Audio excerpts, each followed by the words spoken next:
Hello students, मैं आनंद sir स्वागत करता हूं आप सभी का आपके अपने यूट्यूब चैनल साइफाई स्टडी में। स्टूडेंट्स, आज की इस वीडियो में हम लोग कक्षा 10 अध्याय 6 त्रिभुज का परिचय पढ़ने वाले हैं। और यह जो चैप्टर है स्टूडेंट्स, बोर्ड एग्जाम के लिए बहुत ही अत्यधिक महत्वपूर्ण है। और सबसे बड़ी बात कि इसमें जो प्रश्न पूछे जाते हैं वह स्टूडेंट्स को पता भी नहीं चलते हैं कि प्रश्न में क्या पूछ रहा है, और उसके पीछे का कारण होता है कि आपका जो बेसिक कॉन्सेप्ट है वह क्लियर ना होना। तो इस वीडियो में मैं आपका बेसिक से बेसिक कॉन्सेप्ट को बताने वाला हूं, इस चैप्टर से रिलेटेड एक एक पॉइंट को कंप्लीट करने वाला हूं। अगर आप पूरा वीडियो देख लेते हैं तो निश्चित ही रूप से आपका पूरा कॉन्सेप्ट आपका क्लियर हो जाएगा। अगर आप सपोज पिछली क्लासेस में अगर अच्छी तरह त्रिभुज चैप्टर नहीं भी पढ़े होंगे तो पूरा आपका रिवीजन हो जाएगा इस इंट्रोडक्शन वीडियो में।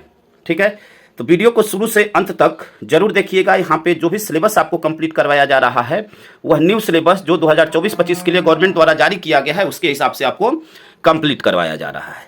तो आइए वीडियो को स्टार्ट करते हैं स्टूडेंट्स। त्रिभुज होता क्या है, यहाँ पे आप एक चित्र देख रहे हैं। तो त्रिभुज अगर परिभाषा की बात करें तो तीन तरफ से जो घिरी हुई आकृति होती है, तीन तरफ से घिरी हुई बंद जो आकृति होती है उसे हम लोग क्या कहते हैं, त्रिभुज कहते हैं। बंद का मतलब कि सभी लाइनें एक दूसरे से क्या होंगी, ज्वाइंट होंगी, तो बंद आकृति को हम लोग क्या कहते हैं, त्रिभुज कहते हैं। अब त्रिभुज में क्या होता है, देखिए तीन शीर्ष होते हैं इसके शीर्ष, ठीक है, इसके शीर्ष कितने होते हैं, तीन।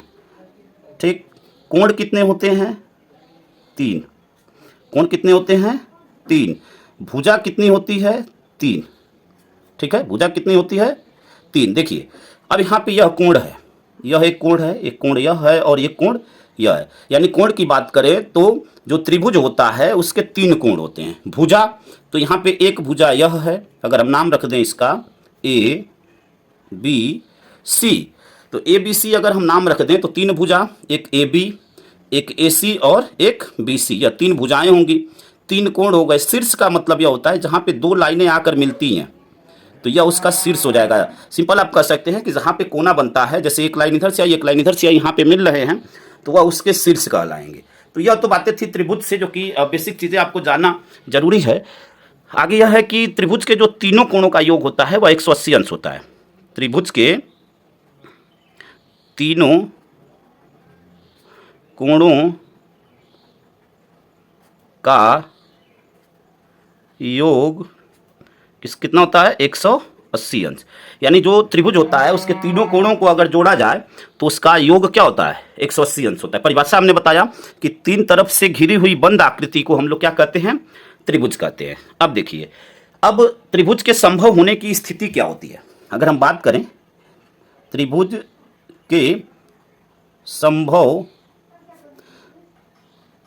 होने की स्थिति, त्रिभुज के संभव होने की स्थिति, तो देखिए कब त्रिभुज संभव होगा कब नहीं होगा यह जानना बहुत जरूरी है। तो यहाँ पे कुछ चित्र हम बना रहे हैं, कुछ त्रिभुज बना रहे हैं यहाँ पे, और उसकी सहायता से मैं आपको समझाने का प्रयास करता हूँ। देखिए यहाँ पे तीन अलग अलग चित्र हमने बनाया, अब ध्यान से समझिएगा। यहाँ पे हमने मान लिया यह 5 सेंटीमीटर है, ठीक है, यह 4 है, यह 2 है, ठीक है। फिर यहाँ पे हमने मान लिया कि यह 10 है, यह 3 और यह 4, ठीक। हमने मान लिया कि यह 2 है और यह 6 और यह 1, ठीक है। हमने मान लिया कि इसकी जो साइडें हैं यह 5 सेंटीमीटर या 4 सेंटीमीटर या 2 सेंटीमीटर। अब किस अवस्था में त्रिभुज संभव होगा, संभव होने के लिए कुछ कंडीशन होती है।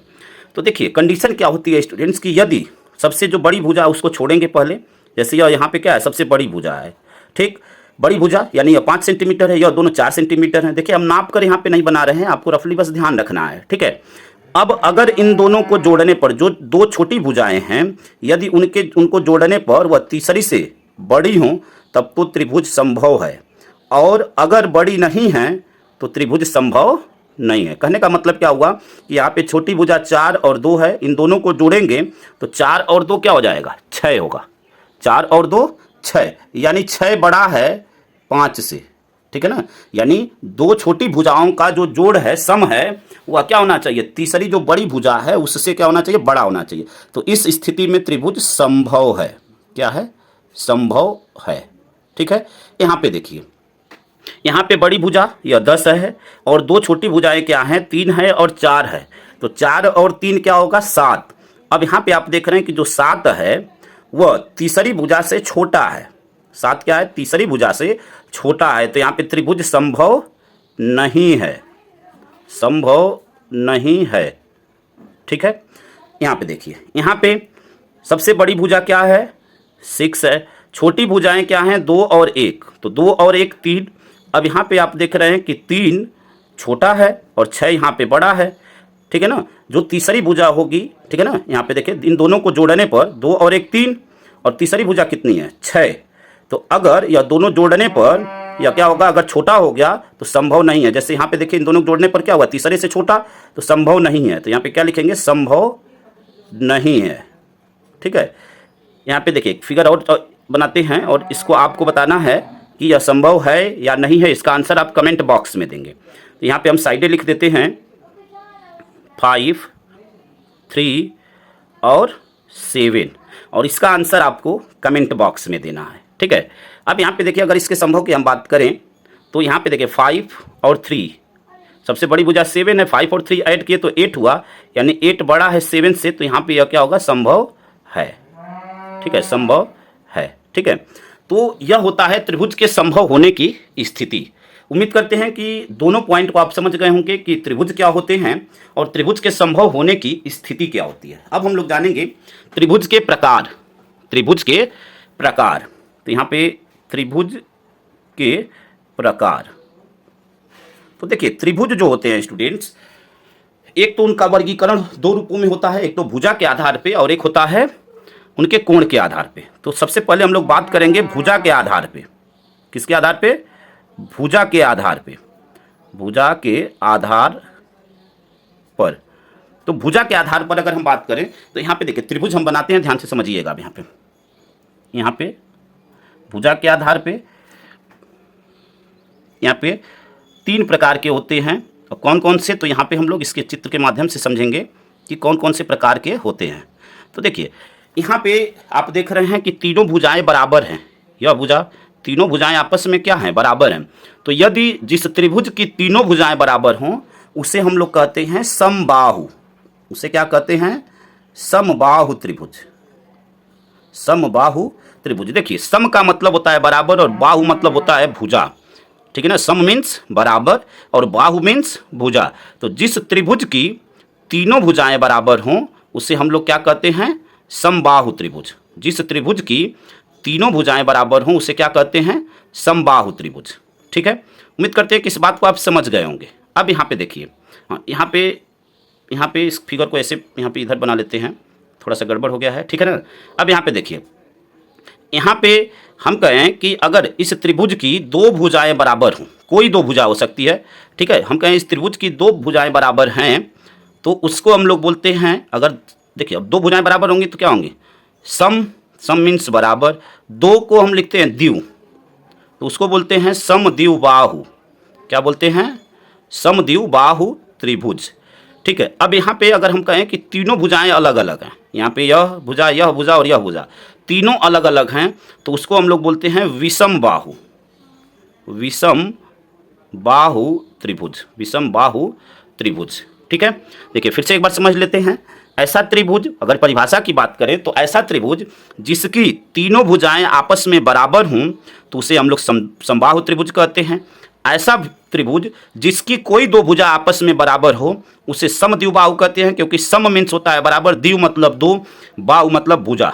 तो ऐसा त्रिभुज जिसकी कोई 2 भुजाएं आपस में बराबर हों उसे समद्विबाहु त्रिभुज कहते हैं। ठीक है, विषम बाहु त्रिभुज यानी ऐसा त्रिभुज जिसकी तीनों भुजाएं अलग अलग हों उसे हम लोग क्या कहते हैं? विषम बाहु त्रिभुज कहते हैं। तो उम्मीद करते हैं कि भुजा के आधार पे जो त्रिभुज का वर्गीकरण था उसको आप अच्छी तरह समझ गए होंगे। अब हम लोग जानेंगे कोण के आधार पर त्रिभुज का वर्गीकरण। ठीक है, किसके आधार पे? कोण के आधार पर। भुजा के आधार पे हम लोग समझ लिए, अब कोण के आधार पर। ठीक है, तो देखिए कोण के आधार पे त्रिभुज, अब यहाँ पे चित्र बनाते हैं और उसके माध्यम से समझते हैं। ठीक है, यहाँ पे चित्र बनाते हैं और इसके माध्यम से समझते हैं कि कोण के आधार पे त्रिभुज को कितने भागों में बांटा जा सकता है। ठीक है, यहाँ पे दूसरा फिगर हो गया और यहाँ पे तीसरा फिगर। ठीक है, अब यहाँ पे इसको समझने के लिए हमें यहाँ पे एंगल को लिखना पड़ेगा। हमें क्या करना पड़ेगा? एंगल को लिखना पड़ेगा। तो हमने लिख दिया 70 डिग्री, यह हो गया 40 डिग्री और यह आपका हो गया आपका 80 डिग्री। ठीक है, हाँ, तीनों का, इन सभी का एडिशन जो है क्या होना चाहिए, 180 होना चाहिए। तो ऐड करते हैं, देखते हैं, अगर 180 से अधिक हो गया तब तो त्रिभुज ही संभव नहीं होगा। 7 4 11 110, यानी इसको हम क्या कर सकते हैं, किसी और को अप डाउन कर लेते हैं। यहाँ से यह 80 हो गया, 8 7 15 150, इसको 30 डिग्री कर लेते हैं। ठीक है, अब यहाँ पे यह आपका 90 डिग्री है। ठीक है, इसको यह 45 और यह 45।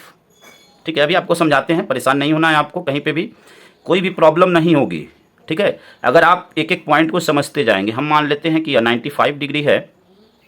ठीक है, यह 95, इसको मान लेते हैं कि यह आपका 75 डिग्री है। ठीक है, 75, तो 95 और 75 कितना हो गया आपका 170, और यह आपका 10 डिग्री, तो 180 डिग्री हो गया। ठीक है ना। अब देखिए, अब यहाँ पे देखिए, इस कोण को हम लोग न्यून कोण कहते हैं। क्या कहते हैं, न्यून कोण।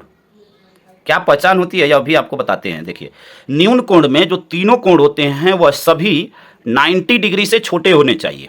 क्या होने चाहिए, 90 डिग्री से छोटे होने चाहिए। ठीक है, यहाँ पे भी आप देख रहे हैं 70 या 30 या 80, सभी क्या है 90 डिग्री से छोटे हैं, तो उन्हें हम लोग न्यून कोण कहते हैं। यानी ऐसा कोण जो 90 अंश से छोटा हो उसे हम लोग क्या कहते हैं, न्यून कोण कहते हैं। क्या कहते हैं, न्यून कोण कहते हैं। अब देखिए, यहाँ पे यह आपका राइट एंगल है, यह एंगल क्या है, राइट एंगल है, यानी 90 डिग्री है।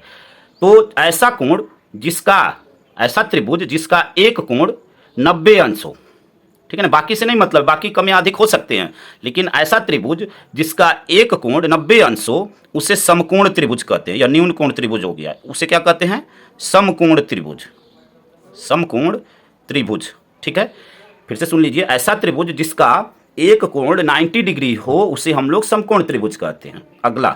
अगला है कि ऐसा त्रिभुज जिसका एक कोण 90 डिग्री से बड़ा हो, ध्यान से सुन लीजिएगा, जिसका एक कोण 90 डिग्री से बड़ा हो, 90 अंश से बड़ा हो, लेकिन 180 डिग्री से छोटा हो, 180 डिग्री से छोटा हो, तो उसे हम लोग कहते हैं अधिक कोण। क्या कहते हैं, अधिक कोण, उसे क्या कहते हैं, अधिक कोण।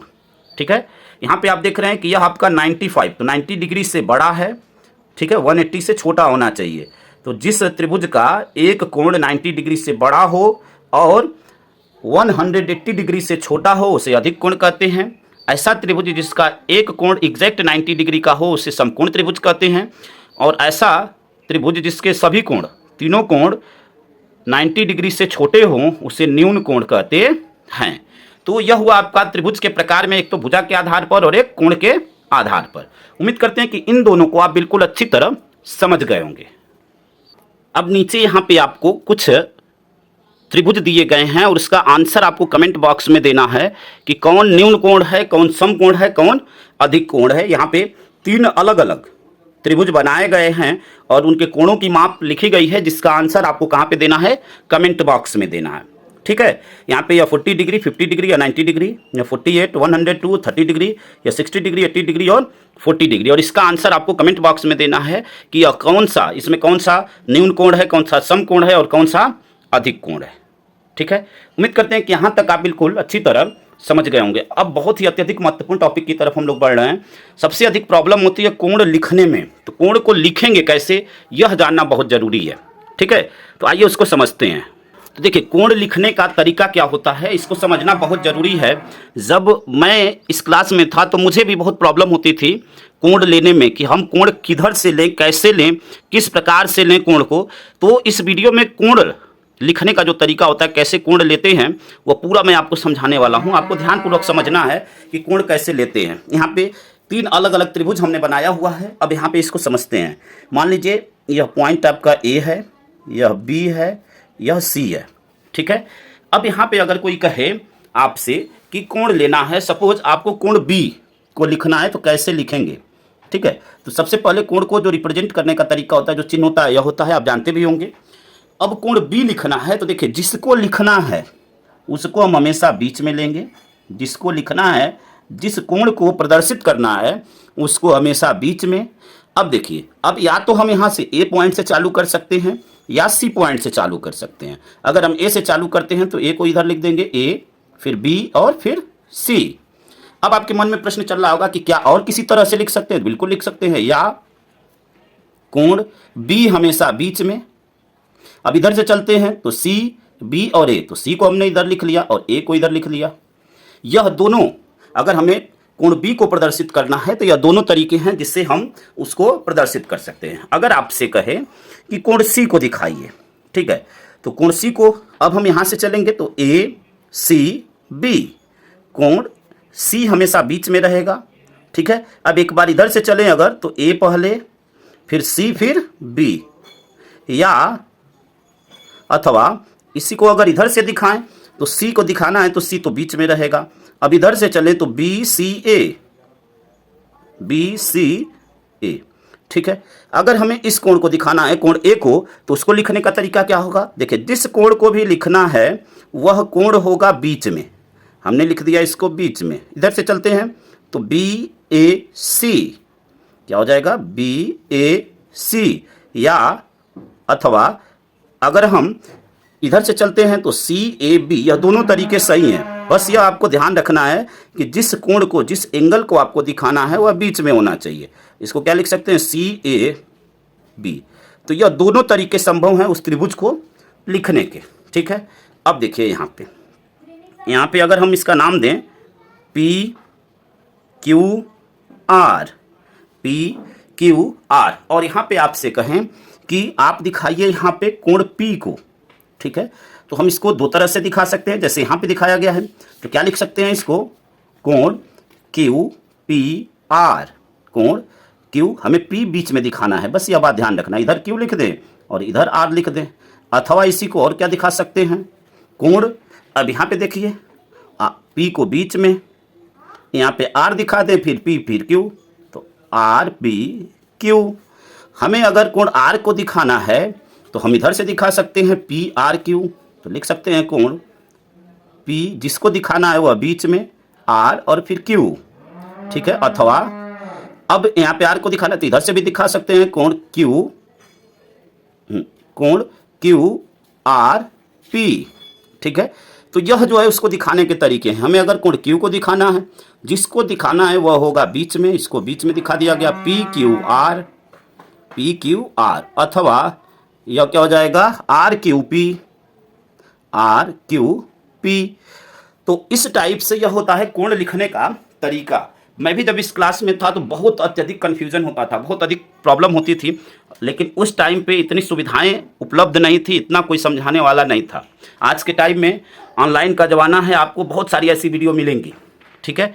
आइए तीसरे को समझते हैं, जहाँ पे आपके मन में बहुत सारे प्रश्न होंगे, बहुत सारे डाउट होंगे, तो यहाँ पे इसको समझना बहुत ज़रूरी है। तो यह आपका देखिए एम एन ओ, और इसको चलिए पी मान लेते हैं, ठीक है। यहाँ पे आपके मन में बहुत सारे प्रश्न होंगे। अब प्रश्न क्या होंगे यह समझिए। मैं आपसे कह दूं कि आपको दिखाना है कोण पी, ठीक है। अब आप कहेंगे कि पी तो इधर भी है और पी इधर भी है, ठीक है।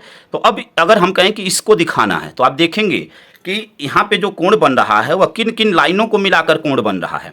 तो हमेशा आपने अभी सीखा पीछे कि जिस कोण को दिखाना है वह होगा बीच में। तो लीजिए कोण यहाँ पे पी। अब देखिए अब कौन कौन सी लाइन मिलाकर कोण बन रहा है। तो यहाँ से आप गए, अब यह इधर की तरफ है तो हमें आगे नहीं जाना है, ध्यान रखिएगा, इधर की तरफ है तो यहाँ से गए, ऐसे गए और ऐसे आए, ठीक है ना, ठीक, क्योंकि यह लाइन इधर है तो हमें इधर वाले को ही ध्यान रखना है। तो यहाँ से ऐसे, ऐसे और ऐसे, तो हम यहाँ पे क्या लिख देंगे? पी को दिखाना है तो एम पी एन, क्योंकि हमें इधर वाली एरिया ही दिखानी है, ठीक है ना। तो यह क्या हो जाएगा? एम पी एन, या क्या कह सकते हैं इसको? एन पी एम, कोण एन पी एम, ठीक है, कोण एन पी एम, ठीक। उम्मीद करते हैं कि इस बात को आप समझ गए होंगे। अब देखिए यहीं पे अगर आपसे कहे कि इधर वाला पी दिखाना है तब आप क्या कहेंगे? कोण M P O, M P O, या क्या कह सकते हैं आप? ओ पी एम, कोण ओ पी एम, ठीक है। उम्मीद करते हैं कि यहाँ पे कोण को कैसे प्रदर्शित करते हैं यह बात आप समझ गए होंगे। अगर इधर वाला हमें दिखाना है तो हम देखेंगे कोण कौन कौन सा मिलाकर बन रहा है। तो यहाँ पे आप कहेंगे कि एम पी और ओ मिलाकर कोण बन रहा है, ठीक है। अब देखिए अगर आपसे कहे कि इस कोण को दिखाइए, ठीक है, इधर वाला यम, यहाँ पे भी दो बन रहे हैं, देखिए इधर भी यम बन रहा है, इधर भी यम है। अब आपसे कहे कि कोण यम दिखाइए, तो आप देखेंगे कि अगर इधर वाला पूछ रहा है तो कौन कौन लाइन मिलाकर कोण बन रही है। तो यहाँ पे आप देख रहे हैं एन पी और एम, ठीक है।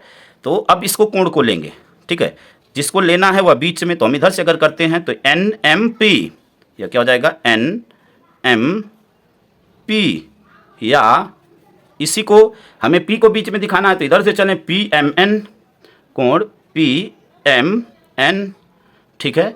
उम्मीद करते हैं कि इस बात को आप समझ गए होंगे। अब देखिए यहाँ पे अगर बात करते हैं यहाँ पे, तो इस कोण को अगर दिखाना है यम में तो हम उसको क्या लिख सकते हैं, कोण।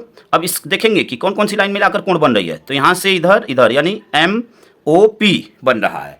तो इसमें अगर कोण दिखाना हो तो हम क्या कर सकते हैं, देखिए एम पी ओ में क्या कर सकते हैं, हमें इस कोण को दिखाना है तो बीच में होना चाहिए, तो पी एम ओ, या अब क्या कर सकते हैं ओ एम पी, कोण ओ एम पी, ठीक है।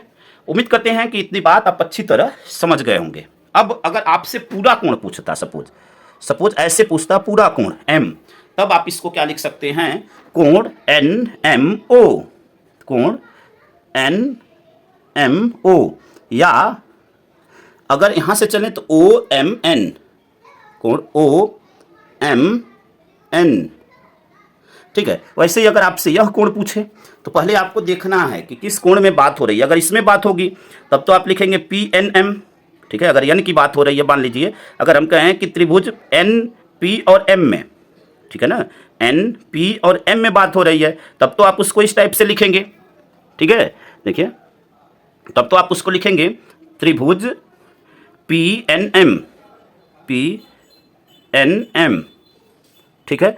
और फिर क्या लिख सकते हैं, एम एन पी, या त्रिभुज एम एन पी, ठीक है।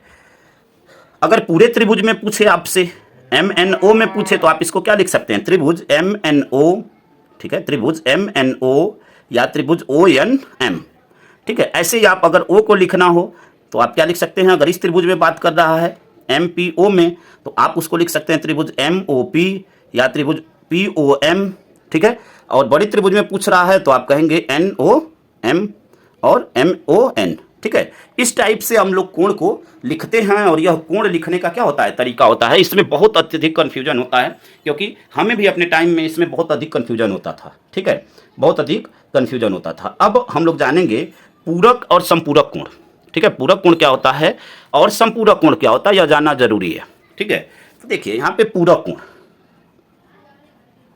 पूरक कोण, यदि दो कोणों को जोड़ने पर, यदि दो कोण, अगर हम कहें कि वह दो कोण ए और बी हैं, तो यदि ए और बी का सम जोड़ने पर वह 90 अंश के बराबर होंगे तो उसे हम लोग कहेंगे पूरक कोण, ठीक है। यदि दो कोणों को जोड़ने पर 90 अंश हो तो उसे हम कहेंगे कि वह क्या होगा, पूरक कोण होगा। अब यहाँ पे जैसे मैं कहूँ कि यहाँ पे ए का मान 30 है, तो 30 का पूरक क्या होगा, तो अब इसमें देखिए 30 और 60, 30 में कितना जोड़ेंगे, 60 जोड़ेंगे तब 90 होगा। तो यह दोनों एक दूसरे के पूरक होंगे, 30 और 60 क्या होंगे, पूरक होंगे, क्योंकि इन दोनों को जोड़ने पर क्या होगा, 90 अंश होगा। अगर इन दोनों को जोड़ दिया जाए तो क्या हो जाएगा, 90 अंश हो जाएगा। तो यह पूरक कोण है, ठीक है ना। यानी कोई भी दो कोण अगर जो जोड़ने पर 90 अंश हो तो वह एक दूसरे के क्या कहलाते हैं, पूरक कोण कहलाते हैं। मैं कहूँ कि 30 का पूरक क्या है तो 60, 60 का पूरक क्या है तो 30, ठीक है। वैसे ही अगर मान लीजिए और भी एग्जाम्पल ले सकते हैं, 50 40, मैं कहूँ 40 का पूरक क्या है तो 50, 50 का पूरक क्या है तो 40, 50 का पूरक 40, 40 का पूरक 50, ठीक है। इस टाइप से। दूसरा होता है समपूरक, समपूरक कोण। समपूरक कोण में क्या होता है कि यदि दो कोण ए और बी हैं तो उनका जोड़ जो होता है वह 180 अंश हो, उनका जोड़ क्या हो, 180 अंश हो, तो उसे हम लोग क्या कहते हैं, समपूरक कोण कहते हैं। यदि उनका जोड़ 180 अंश हो तो उसे समपूरक कहते हैं। जैसे मैं कहूँ कि एक कोण 110 का है और दूसरा 70 का है, तो यह ये दोनों एक दूसरे के समपूरक कहलाएंगे। अगर इन दोनों को जोड़ेंगे तो यह क्या हो जाएगा 180, 180, और यह दोनों जो है क्या होंगे एक दूसरे के समपूरक कहलाएंगे। ठीक है, कोई भी दो कोण जिनका एडिशन, जिनका जोड़ 180 हो, वह एक दूसरे के क्या कहलाते हैं समपूरक। जैसे मैं आपसे कहूँ कि 85 का समपूरक क्या होगा तो आप कहेंगे 95, 95 का समपूरक क्या होगा तो 85, और इन दोनों को जोड़ेंगे तो क्या होगा 180। ठीक है, तो उम्मीद करते हैं कि यहाँ तक आप बिल्कुल अच्छी तरह समझ गए होंगे यहाँ तक। अब जो आपका लेसन है आपका, जिसमें आपको समझना है सबसे अधिक समरूप और सर्वांगसम के बारे में। समरूप त्रिभुज के बारे में आपको पढ़ना है, समरूप आकृतियों के बारे में पढ़ना है, तो समरूप के बारे में हम लोग जानेंगे अब। ठीक है, समरूप, समरूप, और एक होता है जो कि क्लास 9th में आप पढ़ चुके हैं, सर्वांगसम। क्या होता है सर्वांगसम? देखिए, समरूप नाम से पता चल रहा है कि ऐसी आकृति जो समान रूप की हो। ठीक है, उसके माप से मतलब नहीं है, समान रूप की हो तो उसे हम लोग क्या कहते हैं समरूप कहते हैं। अब यहाँ पे दो वर्ड हैं जिनका मतलब आपको जानना बहुत जरूरी है। क्या है यह लिखते हैं यहाँ पे, एक होता है आकार और एक होता है आकृति। ठीक है, क्या होता है, एक होता है आकार और एक होता है आकृति। अब इन दोनों को जानना क्यों जरूरी है यह देखिए, बोलने में या बहुत लोगों के दिमाग में यह रहता है कि यह दोनों चीज़ें एक ही हैं, आकार और आकृति क्या हैं एक ही हैं, लेकिन दोनों में बहुत अंतर होता है। आकार को इंग्लिश में साइज कहते हैं और आकृति को शेप कहते हैं। ठीक है, आकार को हम लोग क्या कहते हैं साइज और आकृति को शेप कहते हैं। तो समरूप यानी ऐसी आकृति जो बिल्कुल समान रूप की हो, एक तरह दिखे, तो उसे हम लोग क्या कहते हैं समरूप कहते हैं। यहाँ पे देखिए, सर्वांगसम जो होता है इसमें आकार भी समान चाहिए और आकृति भी समान चाहिए। जैसे मैं यह कहूँ आपसे, जैसे ध्यान से समझिएगा, यहाँ पे मैं यहाँ पे कहूँ कि यहाँ पे यह दो क्या हैं स्केच हैं, यहाँ पे स्केच पेन है। अब यहाँ पे यह दो स्केच पेन हैं, तो दोनों क्या हैं यहाँ पे, दोनों यहाँ पे आकृति में समान हैं। ठीक है ना, आकृति में समान हैं और इनका साइज भी बराबर है। तो जब कोई शेप आकार और आकृति दोनों समान हो तब वह क्या होगा सर्वांगसम होगा। समरूप के लिए आकृति अगर समान है तो उसे हम क्या कह सकते हैं समरूप कह सकते हैं। अगर उसकी आकृति समान है, आकार अगर छोटा बड़ा भी है तो उससे कोई प्रॉब्लम नहीं है, लेकिन आकृति क्या होना चाहिए समान होना जरूरी है। यहाँ पे क्या है सर्वांगसम में कि आकार भी समान होना चाहिए और आकृति भी समान होनी चाहिए। अब दोनों में अंतर क्या है पहले समझिए। आकृति का मतलब होता है शेप। जैसे मैं कहूँ कि यहाँ पे देखिए, जैसे मेरी 4 अंगुलियाँ हैं, अब इन चारों अंगुलियों की जो बनावट है यहाँ पे सभी की बनावट एक तरह की है, यानी सभी की जो शेप हैं वह एक तरह के हैं। ठीक है ना, सभी के या साइज में छोटी बड़ी हैं, लेकिन आकृति क्या है सभी की एक तरह की है, तो हम उसको कह सकते हैं समरूप। लेकिन सर्वांगसम क्या कहता है कि बिल्कुल सेम होना चाहिए, उसमें उसका आकार भी यानी जो माप उसकी है वह भी सेम होनी चाहिए और आकृति भी समान होनी चाहिए। लेकिन यहाँ पे क्या कहता है कि आकृति क्या होनी चाहिए समान। आकार समान है तब भी कोई प्रॉब्लम नहीं है, लेकिन आकृति जो है क्या होनी चाहिए शेप जो है समान होना चाहिए। आकार समान भी हो सकता है और असमान भी हो सकता है। समरूप में जो आकार है वह समान भी हो सकता है और असमान भी हो सकता है, लेकिन आकृति समान होनी चाहिए। सर्वांगसम में आकार और आकृति दोनों समान होने चाहिए। अब यहाँ पे अलग अलग चित्र को हम लोग समझते हैं कि समरूप होगा कि नहीं। ठीक है ना, तो अब यहाँ पे जैसे मैं कहूँ, यहाँ पे चलिए यहाँ पे वृत्त बनाते हैं।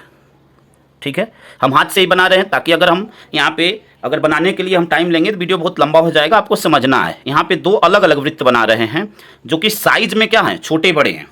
लेकिन कहूँ कि क्या यह दोनों वृत्त समरूप हैं, तो आप कहेंगे हाँ दोनों समरूप हैं। यहाँ पे समरूप क्योंकि यह भी 360 अंश का कोण बनाएगा, यह भी 360 अंश का कोण बना रहा है 360 का।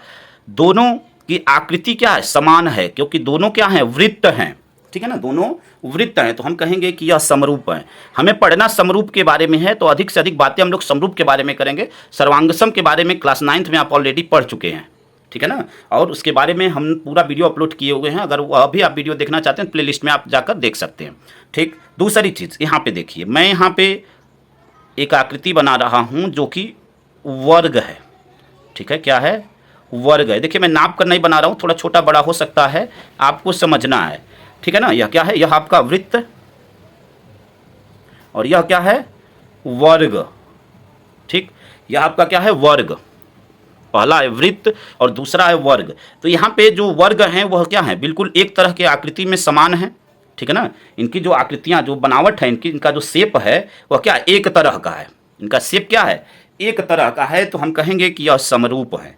मैं कहूँ यहाँ पे कि हम यहाँ पे आयत बनाते हैं, हम यहाँ पे आयत बनाते हैं और यहाँ पे जो आयत बना रहे हैं वह आकार में क्या है? छोटे बड़े हैं। आकार में क्या है? छोटे बड़े हैं। आकार में छोटे बड़े हैं, लेकिन आकृति दोनों की क्या है? समान है। यह आपका आयत है, आकृति क्या है? समान है। तो इसे हम कहेंगे समरूप। क्या कहेंगे? समरूप। यानी आप साधारण भाषा में कह सकते हैं कि सभी वृत्त समरूप होते हैं। क्या कह सकते हैं? कि सभी वृत्त समरूप होते हैं। यहाँ पे एक लाइन लिखते हैं, सभी, देखिए ध्यान से समझिए, सभी वृत्त आयत, सभी वृत्त आयत वर्ग, ठीक है ना, सभी वृत्त आयत वर्ग क्या होते हैं? समरूप होते हैं। क्या होते हैं? समरूप होते हैं। समरूप होते हैं। अब जैसे आप कभी भी वृत्त आप हमेशा जब भी बनाएंगे तो वह गोल ही बनेगा। ठीक है ना। चाहे कितना ही वृत्त आप बना लें, वह आकृति में क्या होगा? हमेशा समान ही होगा। उसका जो आकृति होगी, जो शेप होगा, वह एक ही तरह का होगा। आप वर्ग छोटा बड़ा बना सकते हैं, लेकिन उसकी आकृति क्या होगी? समान होगी। आप आयत को छोटा बड़ा बना सकते हैं, लेकिन उसकी आकृति क्या होगी? समान होगी। तो सभी वृत्त आयत वर्ग वह क्या होते हैं? समरूप होते हैं। ठीक है ना। क्या होते हैं? समरूप होते हैं। उम्मीद करते हैं कि यहाँ तक बिल्कुल आप अच्छी तरह समझ गए होंगे। एक त्रिभुज भी होता है जो कि समरूप होता है, यह जानना आपको बहुत जरूरी है। ठीक है, एक त्रिभुज भी समरूप होता है। और वह कौन सा त्रिभुज होता है? ध्यान से समझिएगा। यहाँ पे देखिए, एक त्रिभुज भी समरूप होता है। यह दो त्रिभुज हैं और इसका नाम है समबाहु त्रिभुज। जो समबाहु त्रिभुज होता है वह भी क्या होता है? समरूप होता है, क्योंकि उसका जो बनावट होती है, जो आकृति होती है, वह छोटी बड़ी हो सकती है, लेकिन वह क्या होगा? समबाहु। समबाहु है। तो समबाहु त्रिभुज भी क्या होता है? समरूप होता है, क्योंकि वह आकृति में समान दिखते हैं। तो यहाँ पे उसको भी ऐड कर लेते हैं, वर्ग के बाद समबाहु। समबाहु त्रिभुज। ठीक है, समबाहु त्रिभुज यह सभी क्या है? समरूप हैं। यानी सभी वृत्त आयत वर्ग समबाहु त्रिभुज समरूप होते हैं। ठीक है, उम्मीद करते हैं कि यहाँ तक बिल्कुल आप अच्छी तरह समझ गए होंगे। देखिए वीडियो थोड़ा सा लंबा हो सकता है, लेकिन एक एक पॉइंट को आपको बिल्कुल समझ में ही आएगा, इस बात की गारंटी है। इसलिए वीडियो को जरूर शुरू से अंत तक देखिएगा। यहाँ पे आगे हम कुछ शेप्स आपको देते हैं और वह बताना है कि उनमें से कौन शेप ऐसे हैं जो समरूप हैं। ठीक है, तो आइए उसको देते हैं हम आपको। अब यहाँ पे जो शेप दिए गए हैं, इसमें आपको बताना है कि इसमें कौन समरूप है या नहीं है। तो यहाँ पे पहला वर्ग है और दूसरा आयत है। इसमें बताना है कि क्या यह दोनों समरूप हैं अथवा नहीं है। तो यह समरूप नहीं है। क्या है? समरूप नहीं है। अब आपके मन में प्रश्न चल रहा होगा कि दोनों देखने में तो एक तरह के हैं, आकृति तो दोनों की एक तरह की लग रही है, लेकिन यह समरूप नहीं है, क्यों? ठीक है, तो यह समरूप नहीं है, यह जानना आपको बहुत ज़रूरी है। तो अभी आप पूरा आगे देखिए, आपको पता चल जाएगा कि यह समरूप क्यों नहीं है। अब यहाँ पे एक देख रहे हैं कि यह वृत्त है और यह वर्ग है। तो वृत्त है और वर्ग है, दोनों इनकी आकृति सेम ही नहीं है, तो वह वैसे ही समरूप नहीं होंगे। तो इसको भी लिख देंगे समरूप नहीं है। अभी आगे आपको बताएंगे कारण कि क्यों समरूप नहीं है। ठीक है, उसके बाद देखिए यहाँ पे यह दोनों त्रिभुज हैं और दोनों क्या हैं? समबाहु त्रिभुज हैं। यह दोनों क्या हैं? समबाहु त्रिभुज हैं। तो हमने अभी आपको बताया है कि अगर उनकी आकृति सेम हो, शेप भले छोटा बड़ा हो सकता है, जैसे इसकी जो भुजाएं हैं वह सभी 3 सेंटीमीटर हैं और इसकी क्या है? 2 सेंटीमीटर हैं। तो शेप छोटा बड़ा हो सकता है, लेकिन दोनों समबाहु त्रिभुज हैं, तो इसको हम लोग क्या कह सकती हैं? यह समरूप है। यह क्या है? समरूप है। समरूप है। ठीक है, अगला देखिए, अगला, और इसको जानना बहुत ज़रूरी है। ठीक है ना, अगला क्या है? इसको जानना बहुत ज़रूरी है। एक त्रिभुज है जिसकी साइडें यहाँ पे दी गई हैं 3 सेंटीमीटर, 2 सेंटीमीटर, 4 सेंटीमीटर, और दूसरा है 6, 8 और 1। अब यह बताना है कि समरूप है या नहीं है। तो इसको जानने के लिए हम लोग चेक करेंगे कि क्या यह समरूप है अथवा नहीं है। तो इसको जानने के लिए देखिए दो कंडीशन होती है समरूप होने के लिए, किसी भी त्रिभुज के समरूप होने के लिए दो कंडीशन होती है। एक होता है कि संगत कोण बराबर हों और दूसरा होता है उनके संगत भुजाओं की लंबाइयां अनुपातिक हों। ठीक है ना, उनके संगत भुजाओं की लंबाइयां क्या हों, अनुपातिक या समानुपातिक हों।